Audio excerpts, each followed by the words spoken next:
Peace, everybody. What's up? Hope everybody is good. I wanted to talk really quickly about something that has been on my mind, in the back of my mind, and only, came to surface for me to speak about, because I really don't hear anybody else speaking about it anymore. It seems to have dissipated, evaporated from the master dialogue, the master narrative as a whole in the boxing community, and that is the subject of Jaron Boots Ennis. This man was all the rage, right? On everyone's watch list, the most spoken about name, next to that of Terrence Crawford and Earl Spence Jr. in the 147 division, touted as the most avoided boogeyman at 147, right? And now, what of him? He's just faded overnight? Was he so intrinsically tied to Bud and EJ that now, since that particular matchup between them has lulled and has come to a somewhat halt, that now Boots has subsequently lost favor, lost interest with the public? I find that very, very, very peculiar for someone who was just on the mouths and on the palate of all of the boxing world and all of boxing enthusiasts, certainly. Boots is definitely a phenomenal fighter, okay? And there is no question about that. That is why he was all the rage, why he was the one on the come up and the man to watch.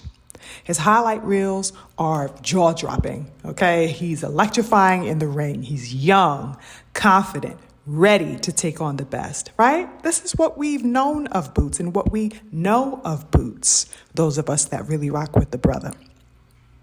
So it's difficult to see him in such a stalemate position as far as the general boxing dialogue is concerned. And it's quite interesting that, as we've learned as of recently, that he's in quite the stalemate position as far as his career, okay? He's come across a bit of an impasse and a blockade, unfortunately, within his career. So we've heard recently that he had filed a lawsuit in order to be released from his current contract with his current promoter due to substantial inactivity.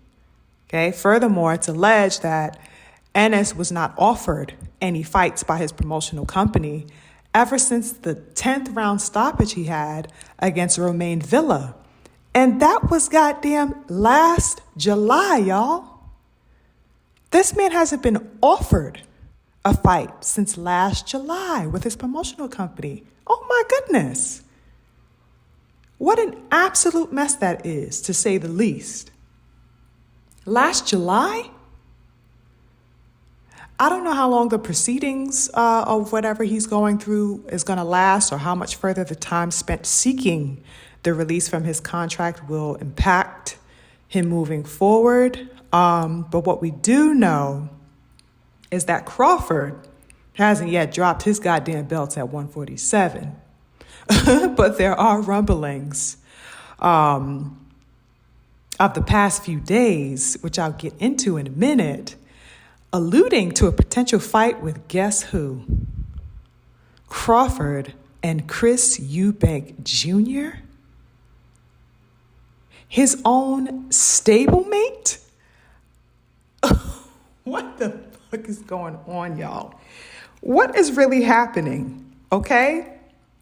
This trinity is all fucked up. Like, what is going on? This EJ, Bud, Boots trinity is just like a wreck right now. What is happening? I want to transition a bit into this Crawford situation because I am absolutely appalled by the possibility of these circulations talking about, a potential Crawford, Chris Eubank match. Nothing has been confirmed that I know of officially, though a few days ago, I did come across a post of Chris Eubank Jr. on his Instagram where he posted a fight poster of a matchup between he and Crawford.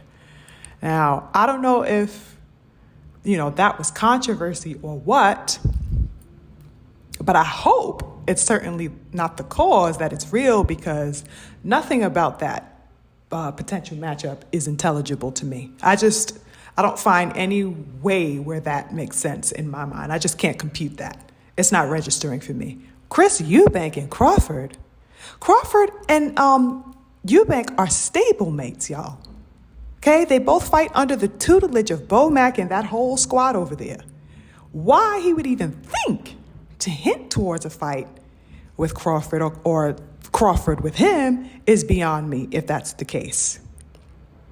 I like Eubank too. I think that he's a really sharp fighter. He's dope. I've been following him a long time. His father is an absolute GOAT. So, he's dope, but the fight doesn't make sense. And moreover, there is only one fight that I'm interested in seeing Mr. Crawford take on before anything else is pursued. And that is, I'm sure you guys already guessed it, the rematch with goddamn EJ, Earl Spence Jr. Okay, that rematch has to happen. I spoke a bit about this in a previous commentary where I supposed that the officials and the media outlets or whatever powers that be have a serious stride towards the negation of the materialization of the fight between EJ and Bud for whatever reason. I spoke about that. I did a whole breakdown of that in a previous commentary. Okay. And they have been working hard trying to bypass and negate the importance of that fight and the solidification of that fight. I do not know why, but that is apparent to me. I'm not sure if any of you guys have peeped that or have been catching the wind, in the dialogue and just the passing sentiments that have been going around. It's almost as if they just want to completely swipe and sweep that fight under the rug. It's bizarre to me. All types of propaganda have been spilling on various platforms for the past 8 months, y'all, suggesting that the fight isn't needed, has no interest, that it won't sell, that it has missed all types of hypothetical, vague, contractual deadlines. It's sickening, this rhetoric that's been suffusing the dialogue around that particular fight. It's insane, okay? And I don't know, this Eubank post may have been just one more distraction method, to add to the mystification, to try to pry boxing fans' interest away from that fight's materialization. It's just, I've never seen anything so intent on the decomposition of a fight. It's insane. It's insanity to me. Okay, I don't know what these sources have against the Crawford-EJ fight, but even beyond that, what I really do not know is what Crawford himself has against the fight, because we can go and point blames over here and look over here, for signs of fire. But really the source is him, because nobody is more negligent and half-assed about this fight's materialization than Crawford himself. Okay, he's the one with belts. He's the one in the driver's seat. What's got him overlooking his own goddamn contractual obligation to this Spence fight? He's talking about fighting Canelo and all this, and this has been going on since last fall, last September, last October. He's talking about his fantasy fight with Canelo and all of this nonsense. What the fuck is going on here? And why is this rematch so controversial?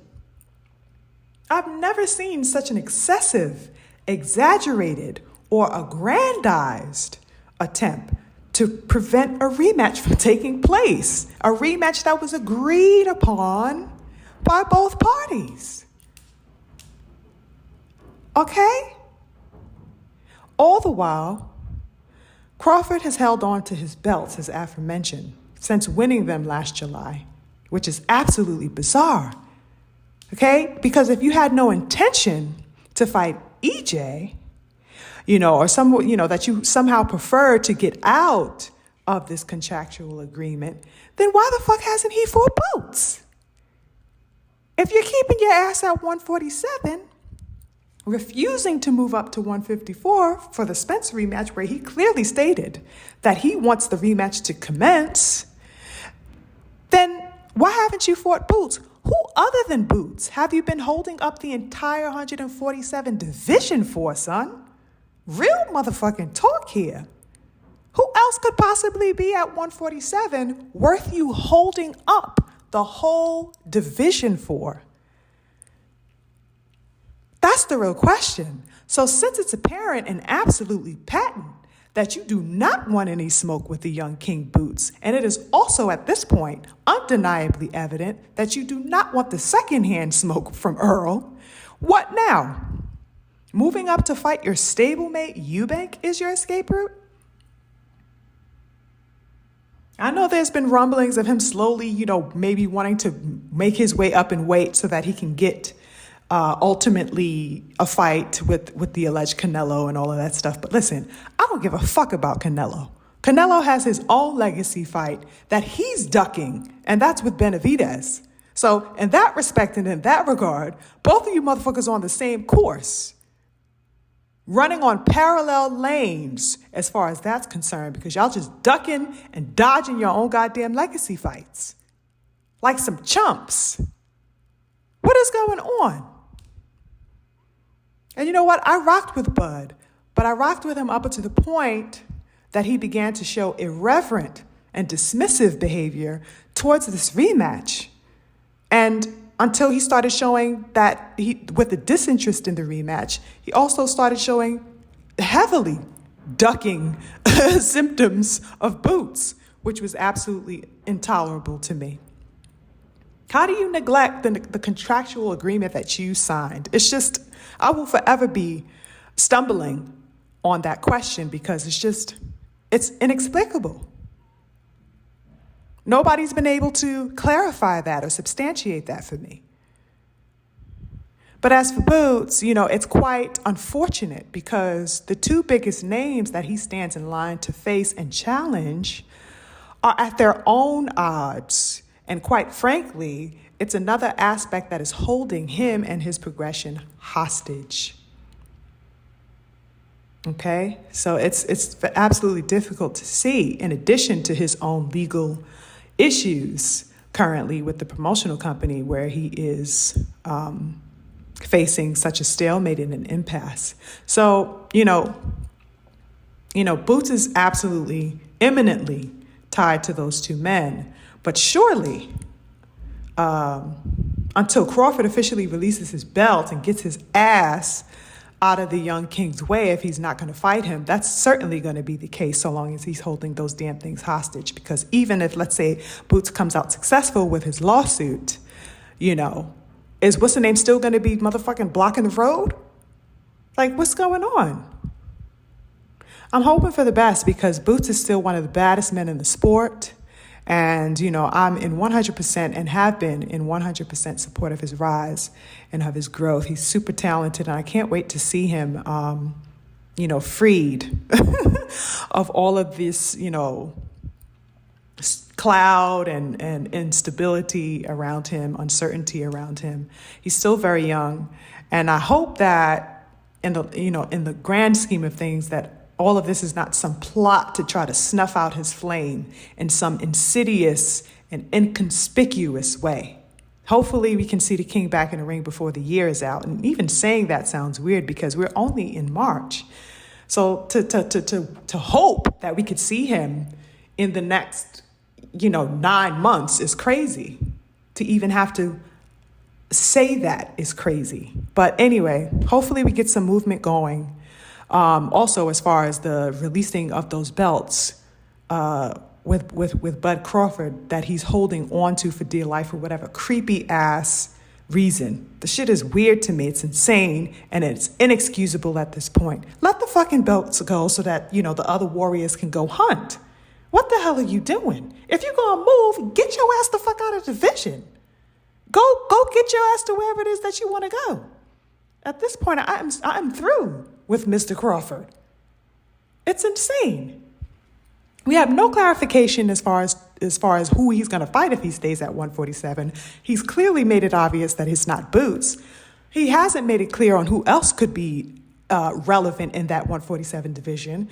He's obviously doing his best to keep away from 154 because that's where Spence said he wants the rematch. Now there's insinuations about you going to one. Just go. Whatever it is that you intend to do, go. God damn. This man's holding up everything. Anyway, y'all, I will keep complaining about this. I got to end it here because this shit annoys the hell out of me, as you can probably tell. Anyway, on to the next. We'll see what unfolds, you guys. Peace.